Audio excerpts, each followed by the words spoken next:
Whether it's your first game of Civ 7 or your 10th game, I guarantee you've gotten to this screen before and you've been like, man, all of these leaders and civilizations, what are the best combinations? Hey everyone, this is Connor at Civ Haus. I'm here today to hopefully answer that question and give you all the top 5 Antiquity Age leader and Civ combinations that we think are the strongest you can play with right now. So some quick caveats before we do this. I have not played, as you can see, every leader in the game, nor have I played every combination of leader and Civ, and so there are going to be some that we just haven't play tested yet, but between Rob and I, we have tested quite a few of these, and so the 5 that we're going to talk about in this list are ones that we have tried, and we do believe are very strong and would be a lot of fun for you to play as well. So let's kick it off here, and we're going to start off with number 5, and that's going to be Harriet Tubman and the Mayan Civ. So Harriet Tubman with Maya, which is this one right here.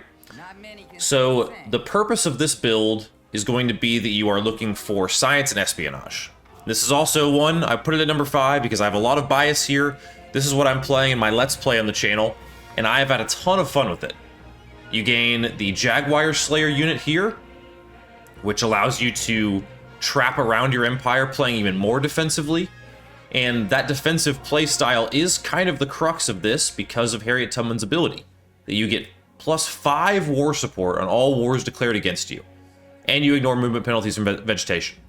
So if you're looking for a playstyle where you can scale science at a pretty quick degree, you can steal science or culture or other things from other leaders, and play a bit more defensively, this is a great, really fun playstyle.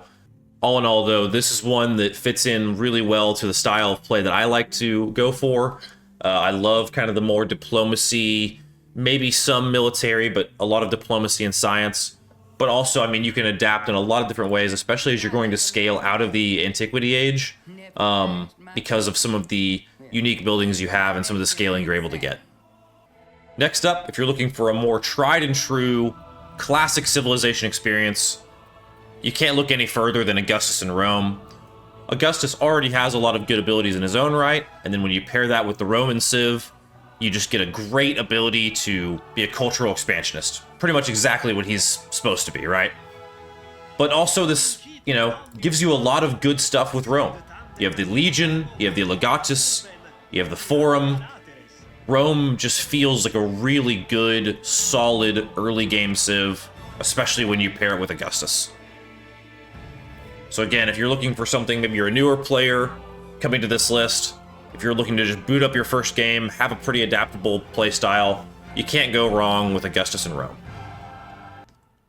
Alright, next on our list is going to actually be Machiavelli down here. We couldn't have this list without Machiavelli on it. If you saw our leader tier list at launch, we feel like Machiavelli is an incredibly strong leader. The influence per age, pairing that with the gold from the diplomatic action, levying troops from city-states that you're not suzerain of, I mean, ignoring the relationship for declaring formal wars, this is so much value, especially if you're looking to be a player who is going on more of the offensive and building up as much gold as you can. And then we like to pair that with the Mississippian Civ, actually. This might not be one that people think about, but if you're looking for, again, economy, military expansion, this is a great Civ to pair. You get this unique merchant, you get a burning arrow, which this burning on these tiles is really strong. And again, you have all these different ways to scale quickly and get money, which is what Machiavelli ultimately is trying to do. Again, kind of leaning back towards the back foot, we have Confucius. Everyone loves Confucius. He's a really great scientific leader. He's going to grow quickly. He's going to get science from specialists, which benefits from that growth. It's a nice natural synergy. And then, obviously, you're going to play Confucius a bit more on the back foot, which we think Han is the perfect Civ for doing so. You get the Great Walls, which do give you some culture to help balance out your gameplay a bit. You can build these to allow yourself to defend. And honestly, Han is going to be your classic Civ, especially with Confucius, for playing a more tall gameplay. You're going to build out your cities, you're going to scale them quickly, and defend them.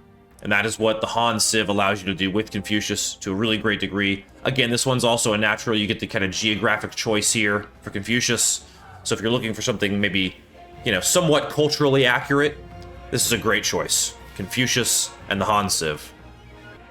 And last but certainly not least, topping the charts for especially my personal favorite leader and Civ option. And honestly, this may get a video all on its own one day. But that is going to be Xerxes, the Achaemenid, hear me out, with the Oxum Civ.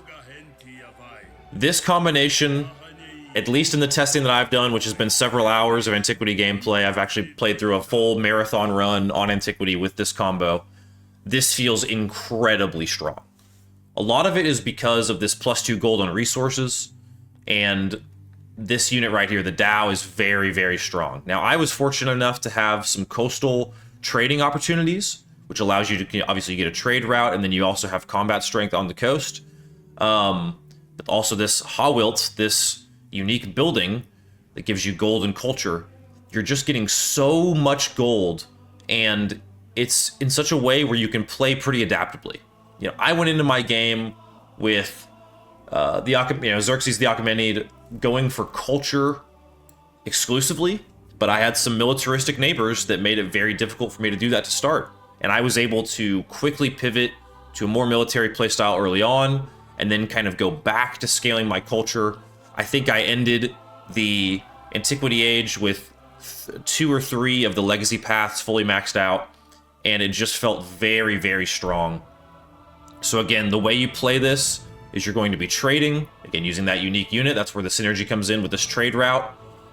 You're going to be getting as many settlements up as you can because of the Oxum getting gold on resources. And again, you're going to just be going for unique buildings, unique improvements, trade, culture, again and again and again. This felt incredibly strong to play, and I highly, highly recommend you all give it a try as well if you're looking for a very strong, cultural, emphasized leader in Civ with the opportunity to go economy as well. Now, I will say I have struggled playing science a bit with Xerxes here, but that's not the point of the build, and so not something you necessarily need to worry about too much. All in all, these 5 choices have felt incredible for me to play. I've had a lot of fun experimenting with different builds. I've tried to make several different leaders work, and I just haven't felt great about them. So at the end of the day, I feel very good about these 5 combinations.